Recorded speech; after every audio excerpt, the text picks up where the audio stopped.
The gym was loud that evening. Metal plates clanged. Music thumped through the walls. Sweat, ego, and competition filled the air. It was the kind of place where people came not just to train, but to be seen. That's when he walked in. No flashy outfit, no designer shoes. Just a calm, middle-aged man wearing simple workout clothes, moving with quiet confidence. He scanned the room once, nodded politely to the front desk, and walked toward the lockers. That was enough. A group of young gym bullies noticed him immediately. Big guys, loud laughs, phones always in hand. One of them smirked and whispered something. Another turned around openly and stared. "Yo," one of them said loudly, not even trying to hide it. "Is this gym giving senior discounts now?" Laughter erupted. A few people looked over. Some smiled awkwardly. Others pretended not to notice. The man didn't react. He calmly placed his bag down, changed his shoes, and walked toward the weight area. That only made it worse. One bully stepped directly into his path. "Hey, old man," he said, recording on his phone. "This isn't rehab. You sure you won't break a hip in here?" More laughter. Still, no reaction. The calm man looked at him briefly, not angry, not scared, just calm. He gently said, "I'm just here to train." That sentence alone seemed to offend them. "Train?" Another bully mocked. "Bro, this guy looks like he meditates more than he lifts." People nearby began to slow down. Eyes shifted. Phones came out. The bullies circled him now, testing boundaries, enjoying the attention. What none of them realized, what not a single person in that gym knew at that moment, was that this quiet man they were trying to humiliate was Steven Seagal, a man who had spent decades mastering discipline, control, and self-restraint. And as the laughter echoed across the gym, one thought hung heavy in the air. They had no idea who they were messing with. Have you ever seen someone judged or mocked just because they looked different or underestimated? The laughter didn't stop. If anything, it grew louder. The group of bullies fed off each other's energy. Each comment sharper than the last. Each joke louder, crueler. They wanted a reaction. Anger. Embarrassment. Anything they could clip and post online. The calm man ignored them and walked toward an empty bench. One of the bullies deliberately dropped a dumbbell near his feet. Clang. "Careful, Grandpa," he sneered. "Wouldn't want you getting hurt." A few people nearby exchanged uneasy looks. This was no longer joking. It was harassment. Still, the man said nothing. He wiped the bench, sat down, and began warming up slowly. Controlled movements, measured breathing, no rush, no show. That calm, it irritated them. One bully stepped closer, holding his phone inches from the man's face. "Say something for the camera," he taunted. "Tell everyone why you're pretending to belong here." The man looked up calmly and said, "I'm not pretending. I'm just training like everyone else." His voice wasn't weak. It wasn't aggressive either. It was steady. That only made the bullies angrier. "Wow." One laughed loudly, turning to the crowd. "He talks like a monk." Another added, "Bet he can't even lift half of this." They began stacking plates on a barbell, far heavier than necessary, not to challenge him, but to humiliate him. People started paying attention now. Some whispered. Some shook their heads. Others pulled out their phones, not sure whether to intervene or just record. The man stood up and looked at the barbell. He studied it quietly, not intimidated, not impressed. One bully leaned in and said, "What's wrong? Too heavy?" The man replied calmly, "That's more weight than you need to prove a point." The words landed harder than expected. For a brief moment, the bullies hesitated. Then one of them scoffed. "Listen to this guy giving advice." The tension thickened. A trainer across the room glanced over but didn't step in yet. The crowd was growing. Still, no anger from the man, no raised voice, no ego. What no one realized was that the calm man they were pushing, the man they thought was weak, was Steven Seagal, a man trained not just in fighting, but in restraint. Steven adjusted his gloves slowly. He wasn't backing down, but he wasn't looking for trouble either. The bullies mistook that patience for fear, and that mistake was about to cost them. If you were in that gym, would you step in to stop this, or keep watching from the sidelines? The atmosphere inside the gym shifted. What had started as mockery now felt heavier, thicker, like the air before a storm. The bullies stood close, too close. Their laughter had lost its humor and turned sharp, impatient. They wanted dominance, control, a moment where the quiet man would finally snap or shrink. Neither happened.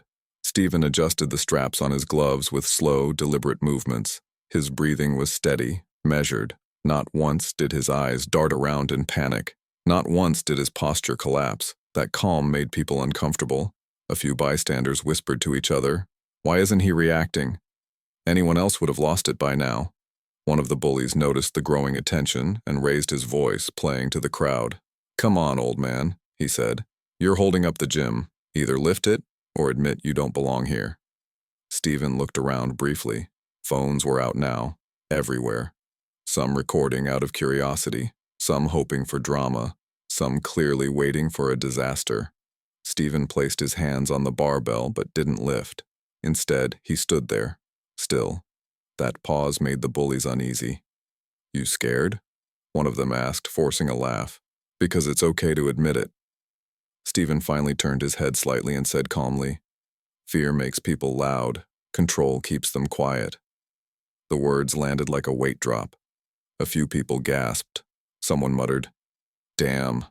The bullies glanced at each other, caught off guard. They weren't used to this. They were used to people backing down, apologizing, exploding.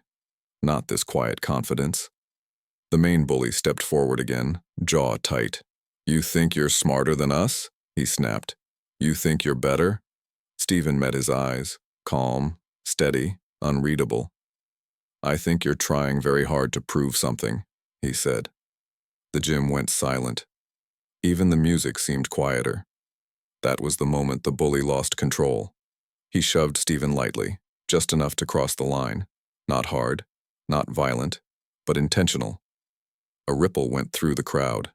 The trainer across the room stood up straighter now. Steven didn't stumble. He didn't even flinch. He simply took one slow step back and raised his hands, not in a fighting stance, but open-palmed.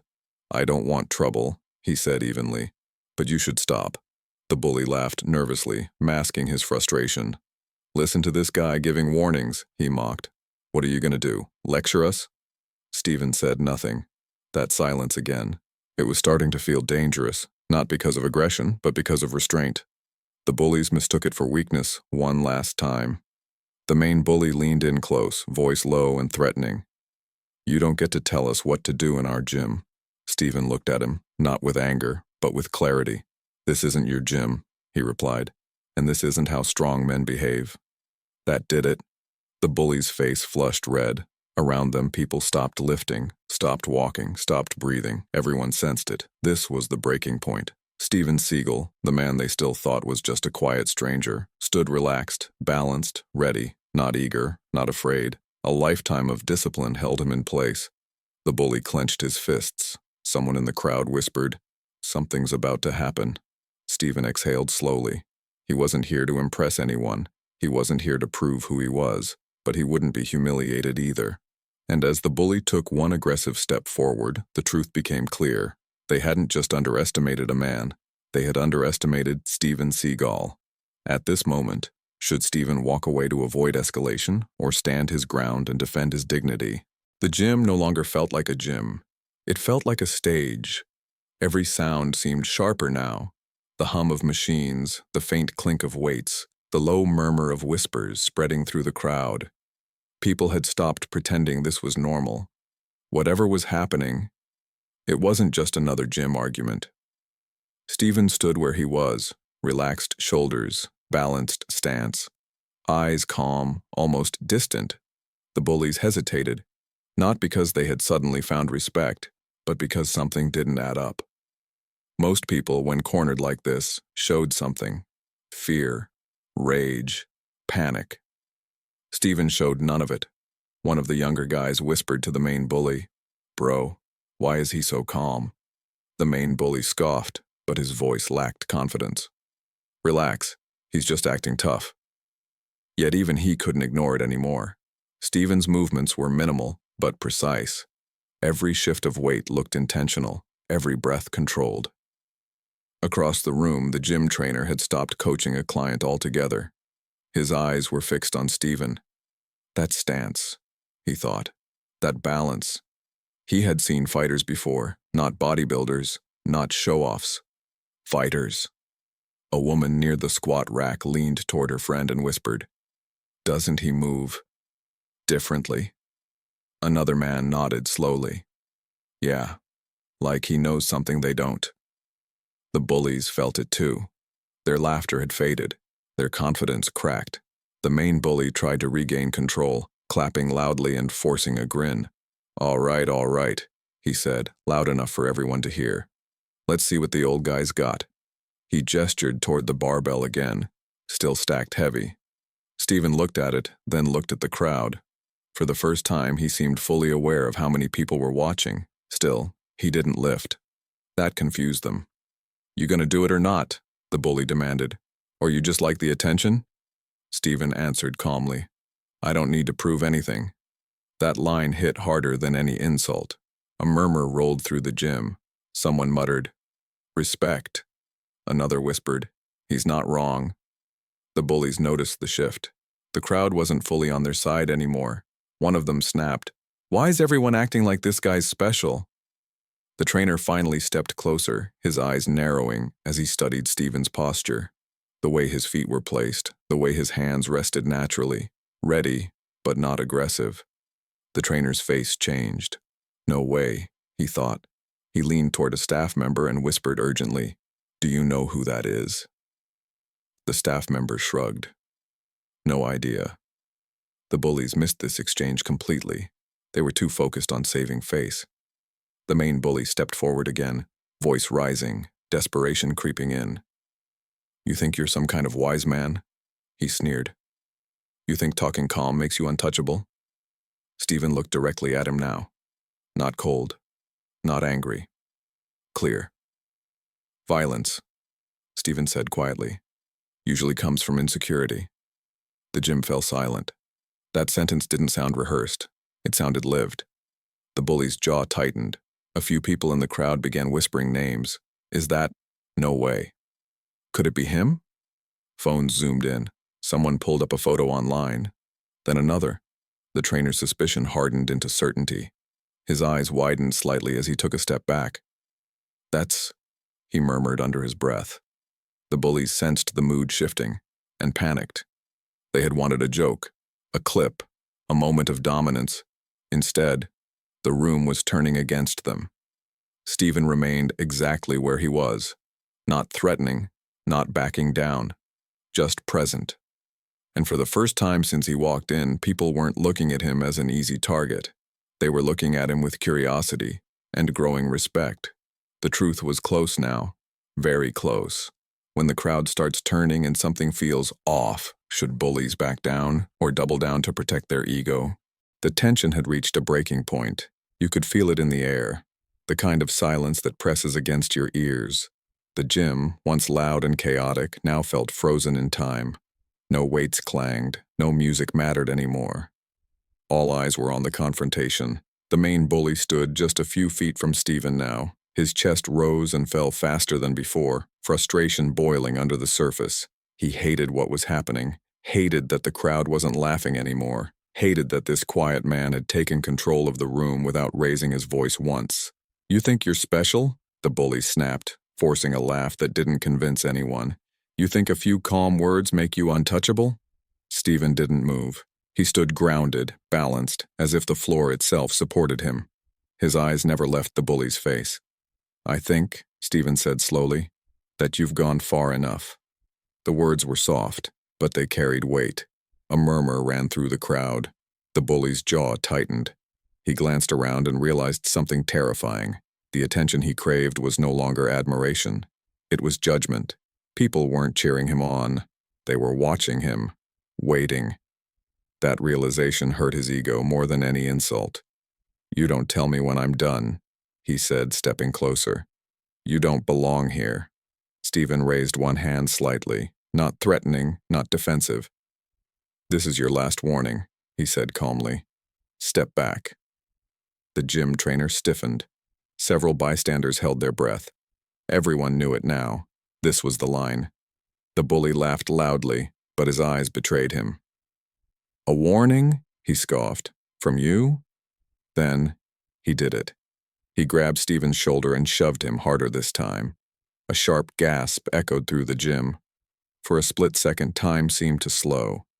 Steven's body shifted, not hurried, not explosive, but precise. His feet adjusted. His center stayed solid. In one fluid motion, he turned, guiding the bully's momentum past him. What happened next took less than a second. A controlled movement, a twist of balance, a calm redirection of force. The bully hit the mat on his back, hard enough to shock him, not enough to injure him. The gym exploded with noise. "Oh, no way. Did you see that?" The bully lay there, stunned, eyes wide, breath knocked out of him. His phone clattered across the floor. Steven stepped back immediately. No follow-up, no strike, no celebration. He looked down at the bully and said evenly, "I told you to stop."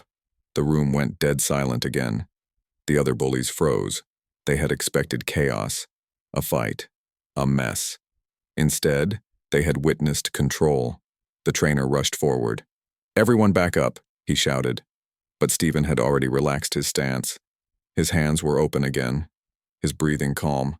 The bully struggled to sit up, embarrassment flooding his face as fast as the pain. Steven offered no taunts, no threats, only words. "Strength isn't about humiliating people," he said, loud enough for everyone to hear. "It's about knowing when not to." Those words hit harder than the takedown. Phones were shaking now, not from excitement, but disbelief. Someone whispered, "That looked professional." Another voice followed. "That wasn't luck." The trainer stared at Steven, his suspicion now undeniable.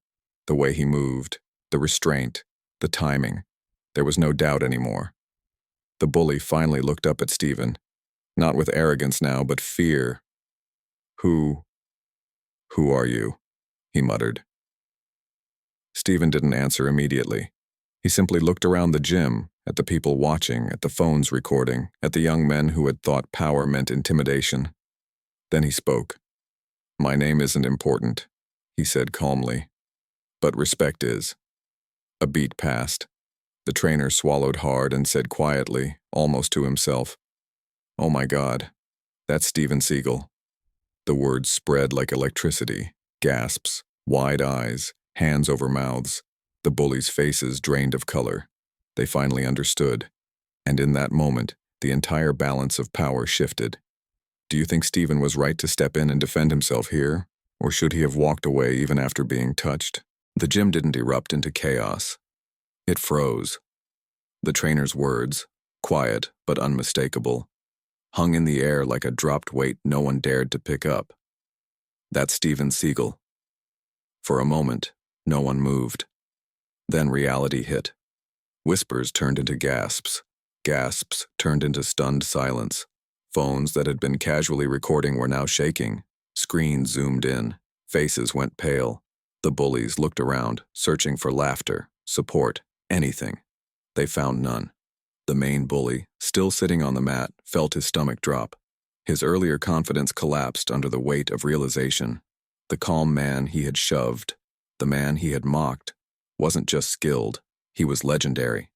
Steven stood exactly where he was. No victory pose, no smug smile, no anger, just stillness. He looked down at the bully, not with satisfaction, but with disappointment. The trainer stepped forward, his voice firm now. "Everyone, relax," he said. "No one's hurt. Let's keep this professional." But the damage was already done.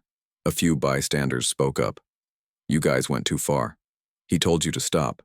You humiliated yourselves." The other bullies backed away slowly, eyes wide, faces flushed with shame. One of them muttered, "We didn't know." Steven finally spoke again. "Knowing who someone is," he said calmly, "shouldn't be the reason you show respect." Those words cut deep. The gym felt different now. The power had completely shifted, not because of fame, but because of truth. The main bully struggled to his feet. He wouldn't meet Steven's eyes. I'm sorry," he said quietly. The apology didn't sound heroic. It sounded broken. Steven nodded once, not accepting, not rejecting, just acknowledging. "You're not apologizing to me," Steven said. "You're apologizing because people are watching." That hurt more than the fall. A few people lowered their phones, suddenly uncomfortable with what they had been hoping to record. Steven looked around the room. "At some point," he continued, "everyone here will be the strongest person in the room, or the weakest. What matters is how you treat people when you think you have power." No one interrupted. No one dared. The trainer stepped closer, lowering his voice. "Sir, we should probably take this to the office." Steven shook his head slightly. "No need," he said. "This lesson wasn't for paperwork." He turned back to the bullies. "You train your bodies," he said evenly. "But discipline starts in the mind." The bullies stood there, silent, exposed. Steven picked up his gym bag. No grand exit, no applause-seeking moment, just dignity. As he walked toward the exit, the crowd parted instinctively, like water around a stone. Someone whispered.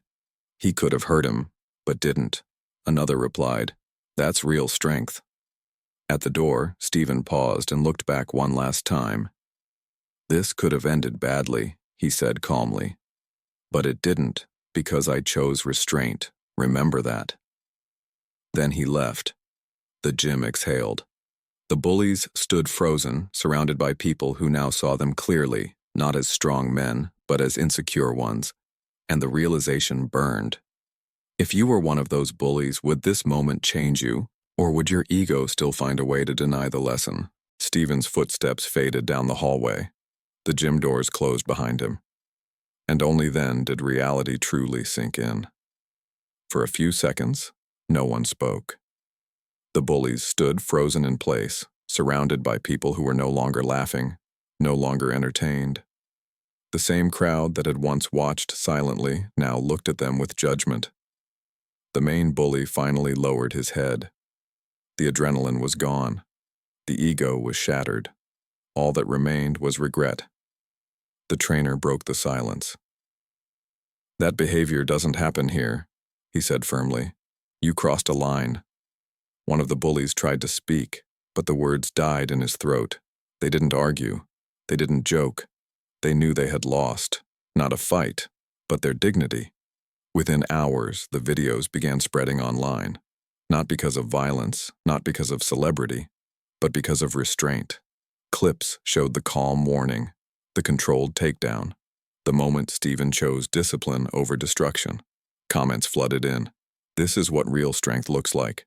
He could have destroyed him, but chose respect. Ego versus discipline, and discipline won. By morning, the video was everywhere. People who had never trained a day in their lives shared it, fighters shared it, coaches shared it, parents shared it with their kids. The story wasn't about a gym anymore. It was about power and how easily it's abused. Interviews followed. Reactions poured in. Steven never responded publicly. He didn't need to. His silence spoke louder than any statement. Meanwhile, the gym issued a public apology. New rules were posted on the walls about harassment, respect, and conduct. Memberships were suspended. Consequences were real. But the biggest impact wasn't punishment. It was reflection. The main bully sat alone that night, replaying the moment in his head. Not the fall, but the warning he ignored. This is your last chance. He finally understood something he had never learned before. Strength without humility is weakness. The next week, something unexpected happened. The same bully returned to the gym, not with friends, not with cameras, but alone, quieter, focused. He trained differently now, head down, no jokes. People noticed. Some scoffed. Some nodded in approval. Change doesn't happen instantly, but it starts with awareness. And Steven, he went back to his life. Training quietly, living simply, no victory lap, no interviews, just the same calm presence that had walked into that gym unnoticed. The world may have seen a viral clip, but those who truly understood saw a lesson. That respect is earned by how you treat the weakest person in the room, not how you dominate the strongest. If you believe true strength is shown through discipline and respect, type RESPECT in the comments. and subscribe for more powerful fictional stories like this one.